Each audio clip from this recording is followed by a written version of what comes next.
All right. Welcome, and just want to thank you all for participating in Supernova's Demo Day. I'm Barry Stamos, the CEO and co-founder of Supernova, and we really thank you for being present here now, regardless of if you're tuning in live or joining us asynchronously. We appreciate you. And so today we're going to get an opportunity to hear from three world-changing CEOs and founders of incredible startups and scale-ups that are part of Supernova's portfolio. I'm really excited for them to be sharing with all of you what they're up to. This is not set up to be like Shark Tank. So the intention of this demo day is to crowdswarm support. And so that support can take on many forms. It might be that you're interested in joining them as a customer. It might be that you're interested in perhaps connecting with the founders directly and partnering with them. Perhaps your company can do something amazing with them and in turn, create some shared success. It may be that you are interested in investing, and if so, that's cool too. We have a number of opportunities for you to get engaged and participate and play a part in their journey. And that's really the intention of what we're doing here with the demo day, and also at Supernova, is accelerating these founders' missions faster. And so for all of you that are tuning in, you'll see at the bottom there are a sequence of buttons. So there's a button to like the startup. We all know how to use that. We're familiar with Facebook, who introduced it. Also, there's a connect button, so you can connect directly with the founder. It could be a partnership. It could be, that someone who might be interested in working for the company. It could just be another opportunity. And so feel free to connect with any of these founders as they're presenting. And then there's also an investor button. And so if you click on the investor button, that shows an intention and interest in investing, and you can actually specify how much you might be interested in. And that just helps us prioritize follow-up, or helps the founders prioritize follow-up. We're also going to be doing a series of polls, and this is just to make sure we've got a pulse on what all of you are thinking and are feeling. And we're going to share some of the real-time polling during the Q&A with the founders. And so without further ado, I'd love to warmly welcome in two of our panelists who are joining us today. They're part of the Supernova community. There's Daniel Dubois and Tim Chang. Hey guys, good to see both of you. And so I'm going to ask Daniel actually to kick things off with just a real quick, 1-2 minute, just some street creds, just so we have a little bit of perspective of kind of what you've been up to so far. And the panelists are also going to be supporting us with some quick kind of commentary after each founder session, and maybe even a little bit of Q&A. Awesome. Thanks, Barry. My name is Daniel Dubois. I'm from Vancouver. Started 2 venture-backed companies in college, sold them a number of years back, and then spent some time at Airbnb. I left Airbnb, and the latest adventure was a new model for homeownership called Key. And then more recently, I've been focused a lot on venture investing. I have a large community of angel investors that co-invest together, and I am a co-GP of Side Door Ventures, where we focus on companies that are sub $20 million valuation, and we try to get our hands dirty and help as much as we can. Awesome. So my passion is impact and just contributing to the startup community. So I love the fact that this isn't Shark Tank, where we're trying to beat up these companies, but lean in and support however we can. So awesome. Thank you, Daniel, for being here. Daniel's also one of the kindest people that you'll meet, and a lot of fun to work with. And then there's Tim Chang. Tim, do you want to quickly introduce yourself as well? Sure. Hey everyone, I'm Tim. I recently finished a 22-year stint in early stage venture capital in Silicon Valley. I was a general partner at Mayfield Fund, before that Norwest Venture Partners, and was involved in early stage companies for many, many years in many spaces, from semiconductors, networks, gaming, digital media, elsewhere. And really excited to be part of the Supernova Advisory Council now. Awesome. Yeah, well, we're thrilled to have you, Tim. And for those of you that don't know, Tim's also a rock star, an incredible musician, and one of the smartest people I've worked with. And so we're thrilled to have him here supporting the startups and scale-ups that you'll hear from today, and also has made incredible contributions well beyond them. And so without further ado, I want to welcome our very first startup into the demo day, and that would be Catherine from Apollo. Catherine, so good to see you. Hey, Barry. Thanks for having me. Absolutely. We're thrilled for you to be here. And so I know when I'm on these kind of live streams, I can't wait to just hear from the founders. So I'm going to zip it and let you share with us what you've been up to. And also just a reminder to everyone that, during Catherine's session, we're going to introduce some polls and a reminder of the buttons below if you'd like to connect with her or like what she's up to or have an interest in leading in and investing, assuming there's room in the round. So thank you. Thanks, Barry. Well, I'm Catherine Fantazzi. I'm the CEO and co-founder of Apollo Neuroscience. Apollo is a technology we originally developed at the University of Pittsburgh. So that's me and my co-founder, Dr. David Rabin. He's a neuroscientist and he's a translational neuroscientist and a psychiatrist. So he's been working on chronic stress related technologies, so technologies that actually impact what we do in the day-to-day world for like 20 years now. A little bit about the company. We developed the tech at the University of Pittsburgh. What it is a software and a hardware that uses low-frequency sound to regulate the nervous system. So essentially, here it is. This is the Gen 1.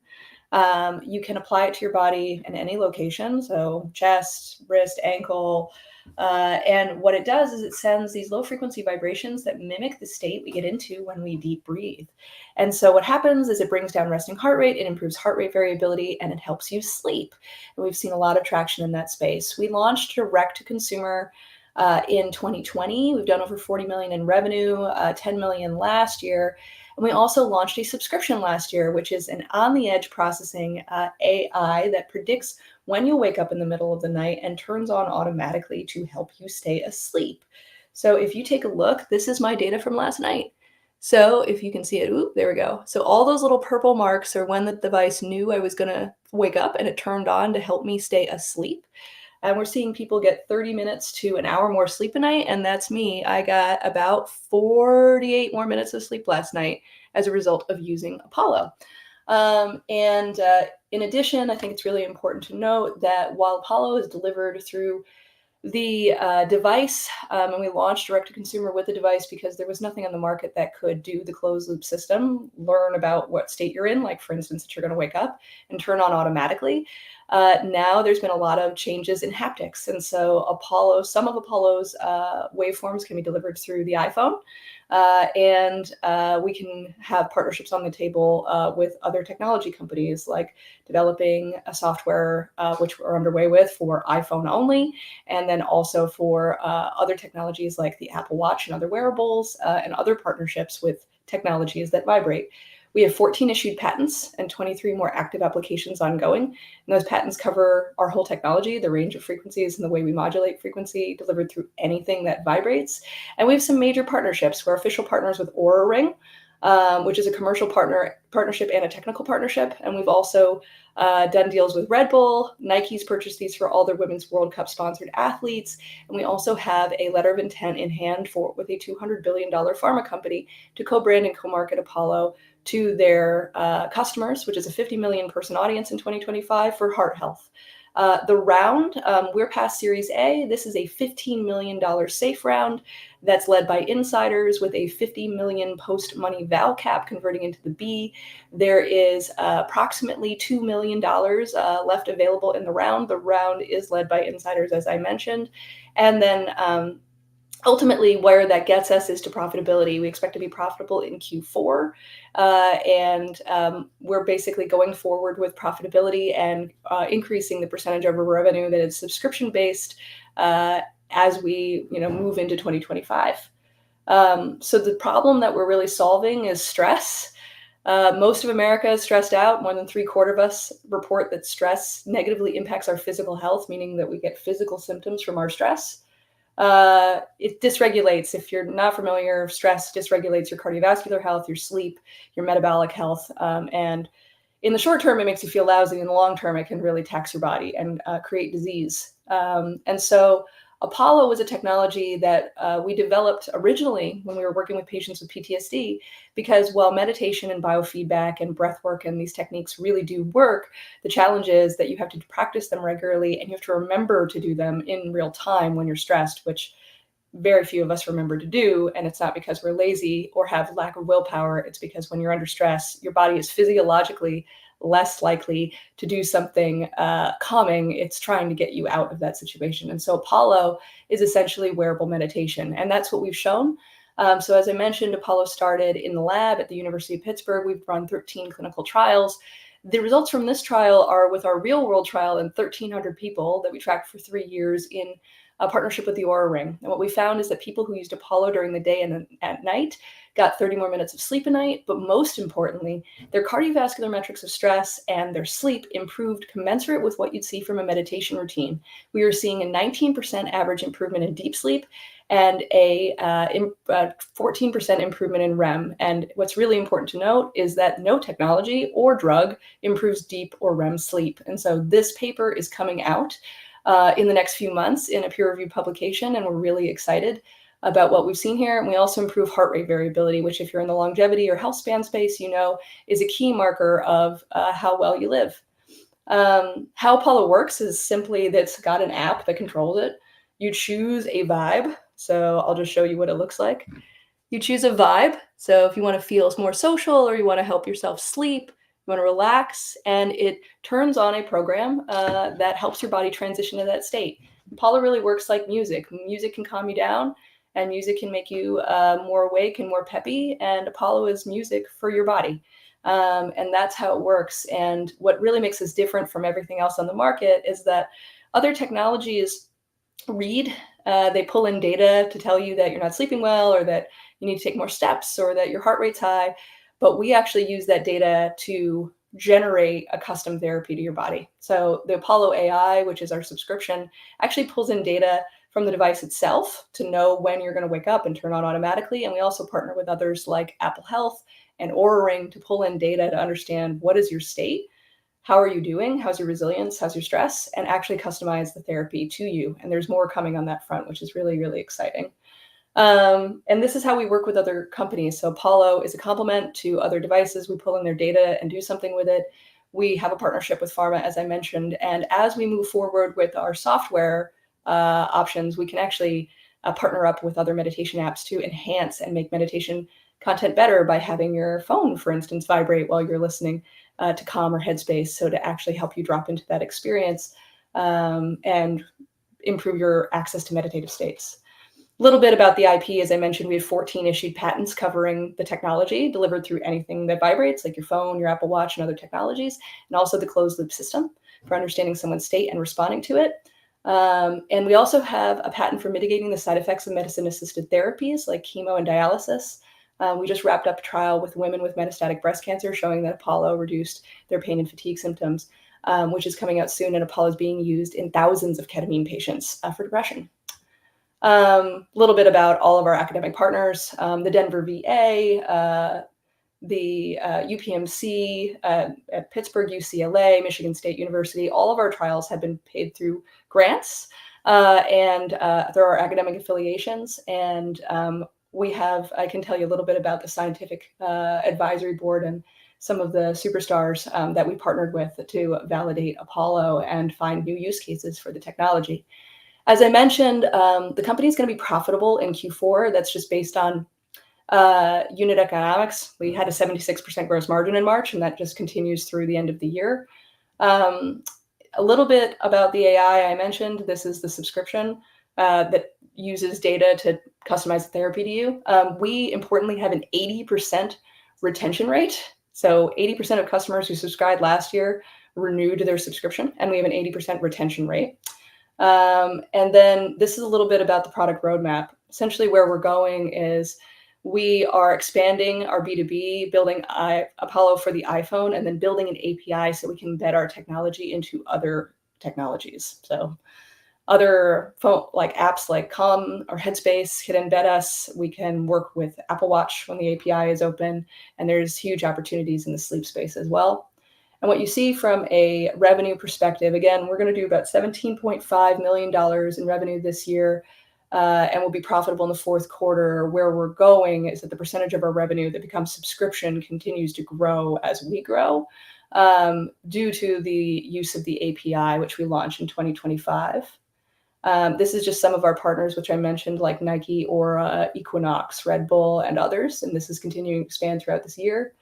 And just a little bit about the additional integrations that we're doing. So integrating in with Apple Watch, Oura Ring, and other technology partners in 2025. And our upcoming partnership with pharma, which is a $200 billion pharma company that we are co-branding and co-marketing Apollo to 50 million people in 2025 for heart health. Importantly on the team, me, my co-founder Dave, who leads all of our clinical studies, Alan Canestraro, who developed some of the first apps on the App Store, and then went to Facebook and put Facebook on the iPhone with the Creative Labs team in London, is our CTO. And we have other folks from the product and engineering side that come from Amazon, Instagram, Meta, that have helped us transform this technology into a consumer-ready technology. And we're really excited for where we're going this year and into 2025. Some of our scientific advisors, including folks from Yale and Harvard, that we can dive into, and just a little bit about our financials. Again, turning profitable in 2024, scaling B2B through our API in 2025, and really growing the percentage of our revenue that comes from subscription. And in 2024, we turned profitable simply because we have really great unit economics that drive us to profitability in 2024, and the subscription is really just a bonus. But we're really excited with where we're going in terms of our use of our AI and use of our software through multiple platforms. So thank you, because I know that was a lot very quickly.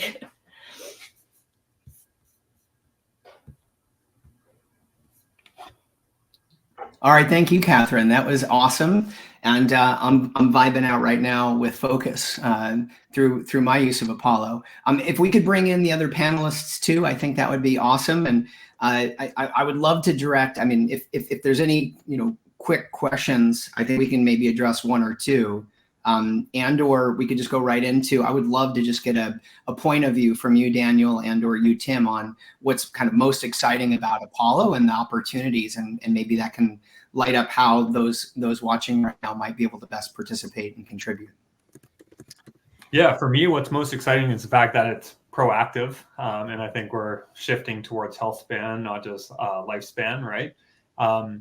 What's most exciting about the business is obviously you have a lot of momentum, but it's super interesting just to see the integrations that you mentioned with Aura and others. So I think you're just going to completely blow the doors off, where now you can leverage the software. You're not just a hardware company, which can help you grow exponentially.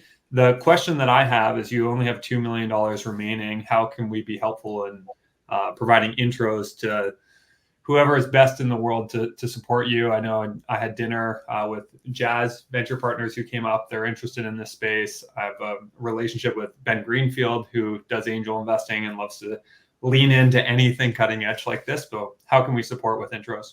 Yeah, so Ben actually launched Apollo. We launched Apollo with Ben in 2020. He was our first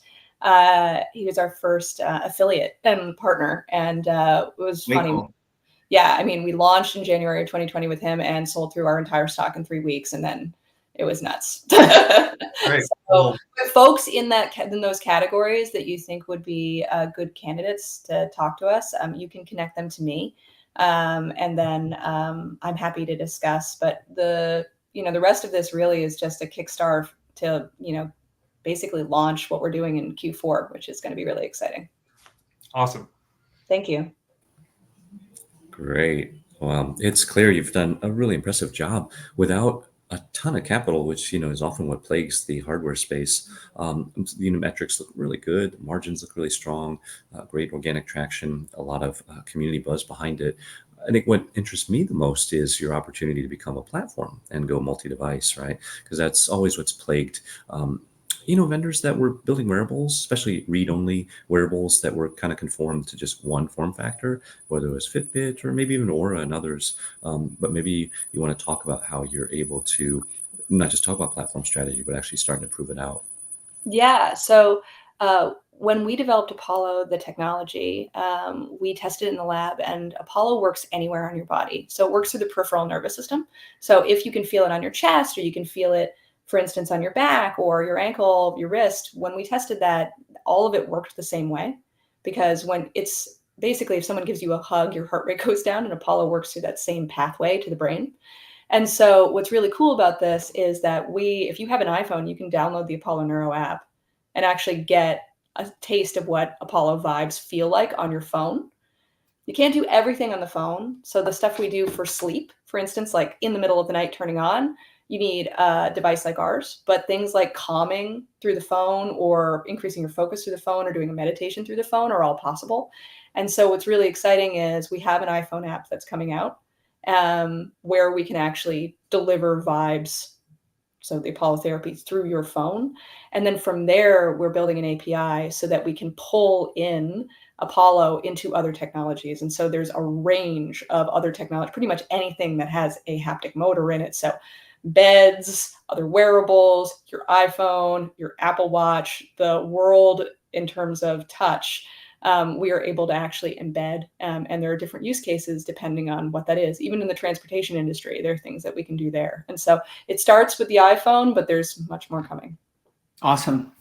Well, Catherine, thank you so much. I know I've been wearing mine for about 6 months now, and I love that I can just dial in, like, my mood on demand and manage my energy. And I've also been using Apollo AI, like the Vibes AI, just in the last 2 weeks, and have been noticing like it's automatically running, and I don't have to think about it. I can set it and forget it, which is pretty cool. And so wanted to share with everybody that that's watching, if you want to give Apollo a go and see what it does with and or for you. Catherine's been kind enough to include like a promo code Supernova 15, gets you almost $100 off the device right now online. And so we can maybe post that, Blake, in the thread and make sure everybody has access to that, which is a cool way just to kind of acclimate yourself to the magic that's manifesting through Apollo. And if you do have a company, there's a corporate challenge, and also a lot of opportunities, as kind of Tim called out, big opportunity for licensing for the right organizations. And obviously, I think there's maybe a little bit of room left in the round too. So if you're an aligned investor and have an interest in talking to Catherine, please click the connect or investor button. Catherine, thank you. Appreciate you. Thank you for having me. It was a lot of fun. Take care. All right, cheers. And so next up, we have Paul, who's the CEO and founder of Healthy Young Minds, which is another incredible startup that Supernova is proud to be backing. And I'm really, really, just pumped about all of you hearing Paul's story, why he started the company and what he's been up to through Healthy Young Minds, and how you all can potentially support him in helping him achieve his missions faster, which is a worthy one. So thank you, Paul. Thanks, Barry. And it's a pleasure to be on here. Thanks so much for including me. I'm Paul Graff, the founder and CEO of Healthy Young Minds. I've been an entrepreneur and an investor for about 30 years. I've got successful exits in both those roles. But my wife and I have 3 young kids. They're 10, 12, and 14. And our oldest has autism. And our experience trying to help my son was very, very challenging. We live in a rural community in Colorado, and there was just no services. It was a therapy desert. So about 6 years ago, I put my career on hold and started a pediatric behavioral and mental health clinic to help my family and to help our community.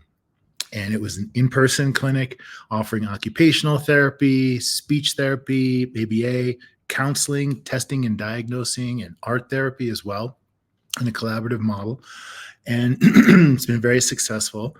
I actually enrolled us in Medicaid early on, which was quite a challenge, frankly, as a little clinic to engage with the Medicaid system.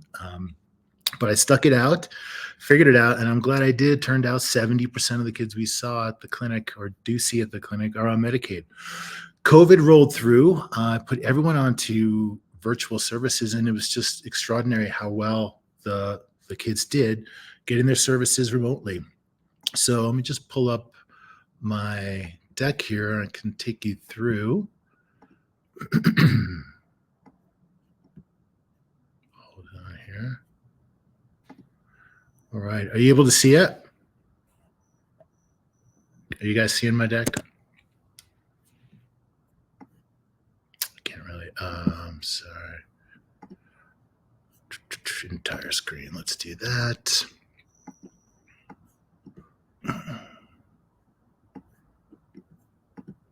Great. Apologies. Here we go.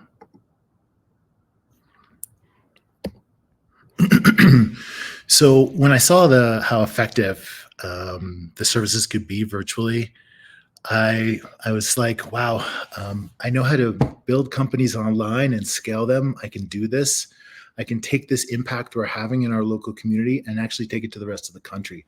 So I launched Healthy Young Minds, brought in some phenomenal folks, and we are building the largest behavioral mental telehealth service for kids and teens focused on the Medicaid market.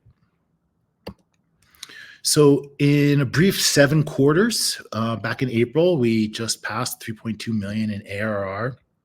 And that was all predominantly addressing the market in Colorado, where there's only 400,000 kids on Medicaid.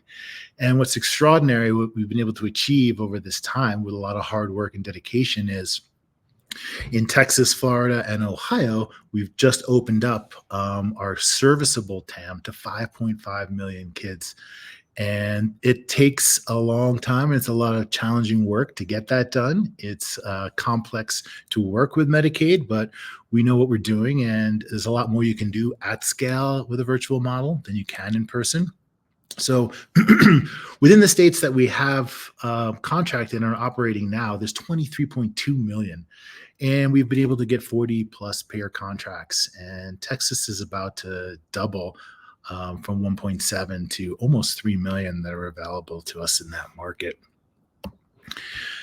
We've been working very hard on our metrics. Our CAC has gotten down to 160. Our LTV is 1,500. And we enjoy just wonderful margins, 55% margins. And there's a misconception about the Medicaid space that it's not profitable. There aren't real margins there. And, the fact of the matter is that's true when you get to the medical level, when you have psychiatrists involved doing med management or nurse practitioners or primary care clinics. The increase in payments from Medicaid doesn't go up commensurate with the cost of the clinicians. But for the speech therapy, occupational, ABA, the counseling, the testing and diagnosing that we provide, the margins are actually really wonderful. And our model's so efficient, we'll be profitable with less than 2,000 clients, and we're more than halfway there right now. So all these metrics are improving as we're scaling. So the problem, there's 40 million kids. 55% of the United States children are on Medicaid. There's very few clinics that did what I did and stuck it out and tried to work with Medicaid. They just don't. So that creates a tremendous lack of access that results in a huge unmet demand. So there's the wait times for kids on Medicaid are years long if they can even get the services. Solution is a highly scalable telehealth services that are built to engage with the Medicaid market nationwide. So we have a lot of advantages in our model. One of them is that there's very little competition trying to serve the Medicaid space. As I mentioned, these services are, frankly, they're delivered by little clinics that don't engage with the Medicaid system. So there's very few groups, very few clinicians that are credentialed. So as I mentioned, the wait times are tremendous. But for us as a business, we're basically out there doing a land grab right now. There's just very little competition. Our structure as a virtual service is very, very efficient as well, because we have a management team that can handle adding a new state and take care of those same process operationally with the same team and just adding a little bit of staff. So this scales very effectively and efficiently. And interestingly, we have the highest LTV in the space. Why is that? Well, so many of the folks out there or companies out there trying to address this space, I said they don't do Medicaid, but they do take commercial insurance and private pay. But that's still costly to families. There's deductibles, and those insurance companies, they don't pay at the same higher rates that Medicaid does. So there's a lot of out-of-pocket expenses for families as well, which reduces their ability to actually stay with that care and have a longer tenure. But our service is free to our clients because they're on Medicaid. And something really interesting to understand about this as well is Medicaid doesn't limit the number of sessions that a child can have. If the clinician determines that there's a medical necessity, they can continue to have ongoing care. Employee-based programs and commercial payers, they really limit the number of sessions. For us, this is really helping impact our LTV because we are accumulating kids that have developmental delays, autism, ADHD, but there's kids that need services probably maybe potentially for their entire lives, but certainly for many, many years. So we have been accumulating these long-term clients. We have many that have had almost 200 sessions already with us. So the other advantage you'd say that's most challenging to execute is not an advantage, but because we were out early, we've been at this for almost 2 years and have the expertise, we're really building a moat around the business because the most challenging thing in this space is time. You're dealing with contracting with the state, then credentialing all your therapists with the state, then you do have to go to the same thing with each of the payers in the state as well. And it takes a long, long time. So we already have a tremendous moat around our business. So we also have some of the highest quality care because we only employ master's or doctoral level clinicians, as well as we have a higher regulatory requirements in engaging with Medicaid. And that also seems like, oh gosh, that's a bigger burden. But actually, the higher the quality of your services, the longer your LTV is as well. And this isn't a business where you can cut corners and save dollars. The better your care is, the longer your clients stay with you. So having to engage and perform at a higher level to interact and engage with the Medicaid system helps us and keeps a very high level of care. So I have to talk about AI because it is impacting our space like everybody else's. In our case, there's tremendous efficiency tools that we're being able to take advantage of. We are using the most cutting edge AI tools available right now, and they are AI assistants.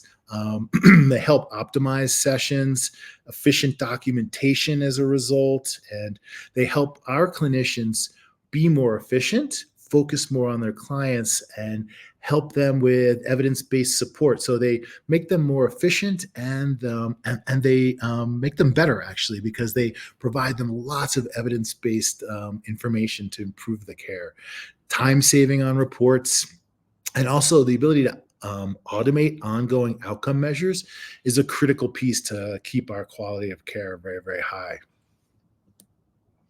So our growth strategy, we're very fortunate to have a nationwide contract with Centene. Centene is the largest Medicaid manager in the entire country, and they have a footprint across 23 different states. So for us, $10,000 in 6 to 12 months to launch a new state. Now, we have a lot in process at the moment. So in 12 months, we can open up a ton more states. And again, this is part of that moat that's out there.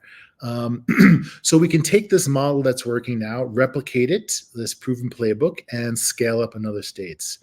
But this model so far has mostly been relying on direct-to-consumer online, which is working very, very well. We have a great ROI from that. But these services that we provide are a giant hole in most health systems. And the fact that we take Medicaid means that pediatricians and other groups, half of their clients, they really challenged with who they can refer to. So we're building up partnerships. Currently, we have about 15% of our new clients come zero CAC from referrals. We just are putting together now and implementing a partnership with Cortica. They just raised $115 million Series D, and we're a wonderful fit and cross-referring to each other. But something extraordinary that's just happened now is this B2B opportunity for us. And I'll describe it as you have these unicorn billion-dollar telemental health companies out there that are marketplace strategies. They're connecting clients with clinicians and taking a cut.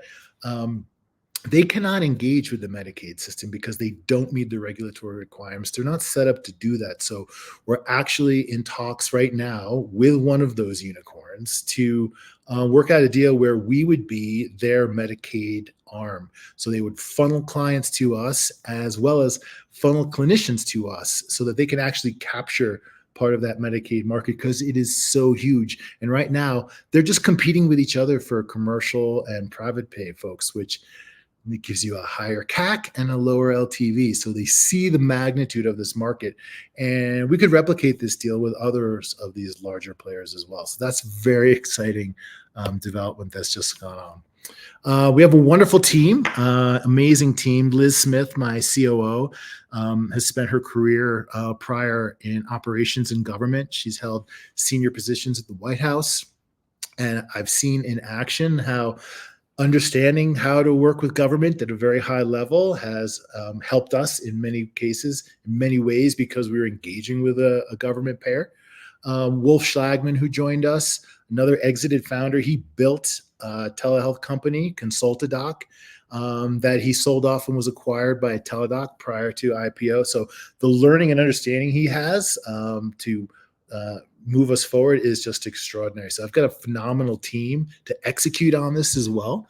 One gentleman who's not on the slide here is actually the founder and CEO of Sondermind, Mark Frank. He's my first outside board member, joined us, and it's been tremendously helpful.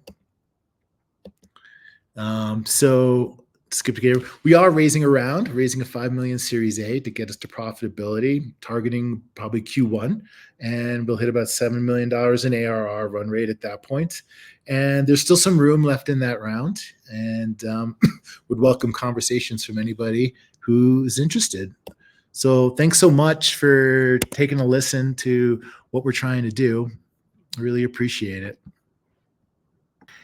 So Paul, thank you so much. I mean, I know when we first met, I immediately fell in love with you and also the mission and how, personal and it is to you. And I know the impact that it's already having on kids and teens and other families. And so just grateful to you for what you do. I know it takes a lot to do the good work, and we're doing all we can to get behind you and support you. So if I could bring in the other panelists, I would love to. I thought it worked out really well with Apollo. Daniel, if you could just kind of share kind of like over under, like, any initial impressions, thoughts in terms of like, what you see Paul has going and key opportunities, and Tim, anything else you want to comment on or share to round that out. Sure. Yeah, Paul, thanks for the impact that you're having. I'm sure, many parents and families express their gratitude as well. What I'm most excited about is how scalable this is. I think it's interesting that it's a wide open space. And it sounds like there's a real moat because of the challenges of working through the system.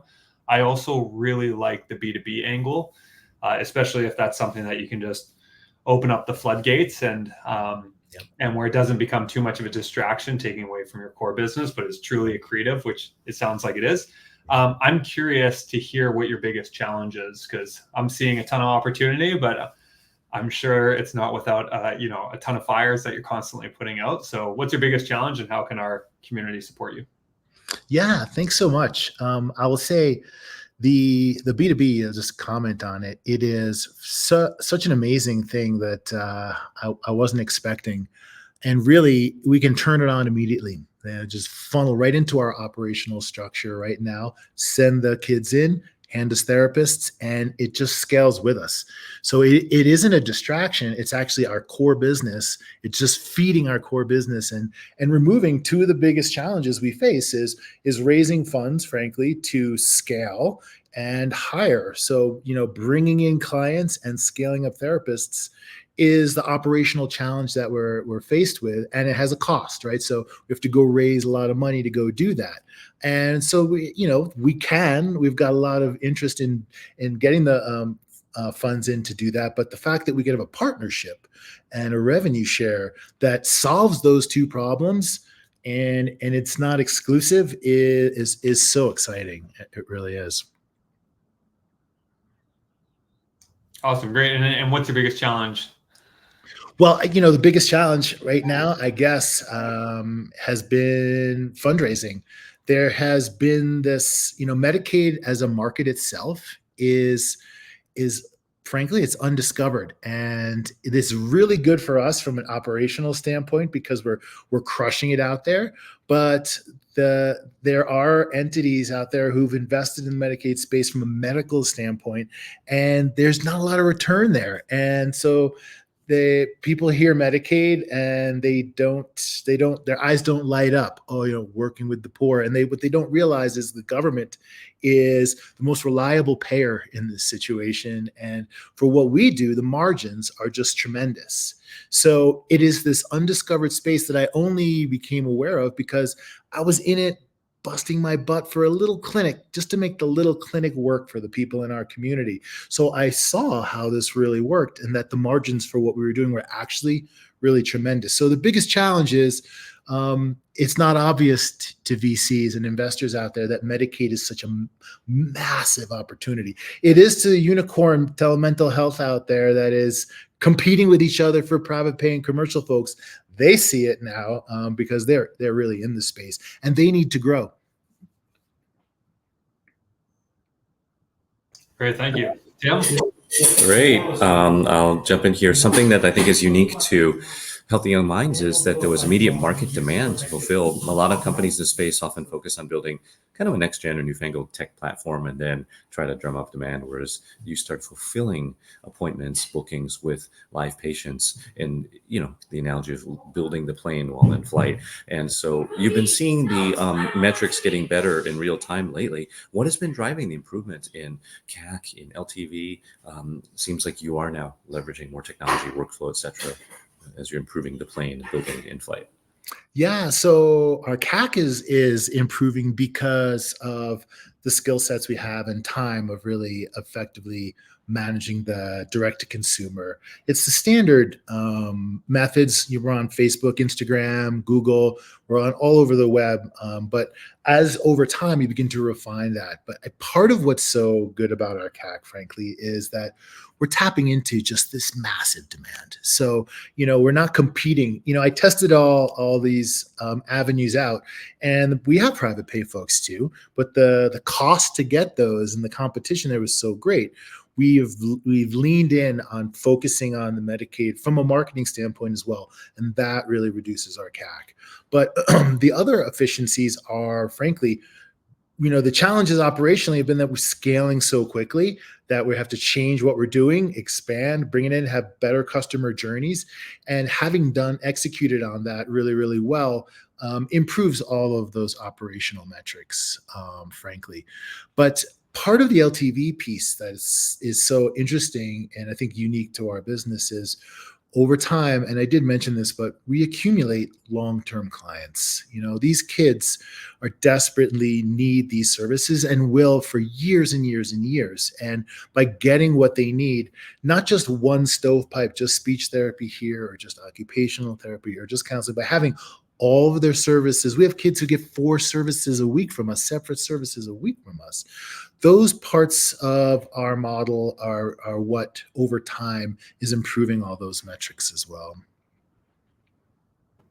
Awesome. Well, I love your mission, which is that every child deserves the most effective behavioral and mental health care available. And while, there's a number of unicorns that are duking it out for find an online therapist for the adults, it's like we finally get to get service to the kids who need it right now. And while Medicaid, it may not be easy, it's over half the kids in the country right now. So it's a huge addressable market. You're paving the way.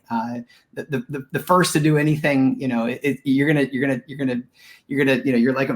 creating the road. You're creating the initial paths that become the roads that become the super connected highways, so to speak. And so anyway, thank you, Paul. We're going to continue to do everything we can to support you. And for any of you that want to get in touch with Paul, please connect with him via the button. And thank you for being here and sharing your story. We also added the Paul's deck in the comments. And for those of you that are watching it asynchronously, we'll make sure that Paul uploads it to his profile. So when you see the 3 startups or scale-ups that are featured, you'll be able to click on Healthy Young Minds and access the deck easily through his page. Thank you, Paul. Wonderful. Thank you, guys. Take care. All right. Cheers. And so last but not least, we have Roberto from Baobab, which is an incredible story. Hey, Roberto, good to see you. Hey Barry, how are you, man? I'm doing well, man. We're shining a light on some of you epic evolutionary entrepreneurs that are doing good work in the world that's worthy of being supported with our energy and time and resources and networks. And so, yeah, would love for you to share your story with everyone. I think we have about 15 minutes or so left. And so if you could share, a little bit about, you and what you've been up to at Baobab, and which is an incredible story, especially given, you guys kind of started and seeded out of like Y Combinator and 500 and Goodwater, and not to in any way, cast a shadow on them. I know that, many founders who have accepted money from venture capital wish now that they didn't, or we're expecting that they'd get more from those providers, which is what we're trying to do here at Supernova with our most valuable asset, which is investing our time and in supporting you and the other startups in our portfolio. So please, Roberto, share with us what you've been up to. I know we're all excited to hear your story. Of course, Barry, and I'll keep it short and sweet. So it's gonna be a lot of time left, I think. I'm not sure you can see my screen now. You can, right? Okay, awesome. So hi everyone, I'm Roberto Salcedo. I'm the CEO and co-founder of Baobab. Baobab is a credit-first AI bank for the economically challenged. Today, we are the leading mobile lending app in Mexico with 1.5 million customers served to date. When I was a child, my parents lost all access to formal credit. They were treated like crap by banks and just were never able to leverage financial services to build a stable household. For better or worse, I became a banker and realized the problem behind all my own experience. So banks optimize for risk management and risk mitigation and profits, and forget about enabling technologies and empowering customers. And this has left over 200 million people unattended only in Latin America, producing a 20 billion underserved market. Baobab has obliterated the entry barriers for low-income people by providing an automated AI-based lending service. So we built our entire technological stack from UX to underwriting and fraud prevention. And our technology enables us to serve 500,000 active customers, lend more than $40 million per month, and have the best default rate in the market at 9%. All this while having zero, and I repeat, zero people doing collections. We are making over $100 million in annual recurring revenue, and we are set to double our size this year alone. Our capital efficiency ratio is at the 99th percentile, with just $3 million worth of equity raises. We are already profitable, which is always great to have at this stage. But this was always just the beginning for us. This was basically step number one. We are in the path of getting a banking license in Mexico and becoming the first AI-based bank in the region. With our credit risk approach, we will soon reach Colombia, Peru, Ecuador, Argentina, and within the next 10 years, Baobab will become the largest financial inclusion company in this region. We will need the support of partners who share our ambitions. So we are getting ready to raise a new equity round. So the opportunity is coming, and we are very excited for this. So today you could all get a jump start on it, and let's get to work. And thank you very much for your time. All right, amazing, Roberto. When you're building the largest financial inclusion company and you've already hit 100 million ARR, with some of the metrics that you just shared, you don't need to say a whole lot more than that, really, in terms of your, especially given the fact you've only raised $3 million. So super, super excited about the mission, super excited about, what you guys have been able to do with the team that you had and the capital efficiency. And and pumped because we're getting an opportunity to share your story for the first time for U.S. investors and even those abroad. And so, not knowing the terms of the round, we're excited to start to soft circle, see who strategically aligned, what opportunities they could potentially bring, and for a really awesome and worthy cause that obviously is near and dear to your heart, given the fact you experienced it firsthand. We could bring in the panelists. I know we just we've got a few minutes here. I would love to get Daniel, your perspective. You've been doing a great job so far on the demo day, just sharing, some highlights and also, asking a kind of a pungent question. And then Tim too, anything you want to share just to round things out? Tim, would you like to kick things off this time? Yeah, it'd be fun to switch up the order, indeed. Sure. Yeah, congrats on the progress. It's really impressive. In this space in particular, where there's a lot of noise and new offerings, I'm curious, what is the strategy for how you want to position, especially for awareness building and then acquisition in these newer markets as you expand? What's the way to differentiate from what's out there?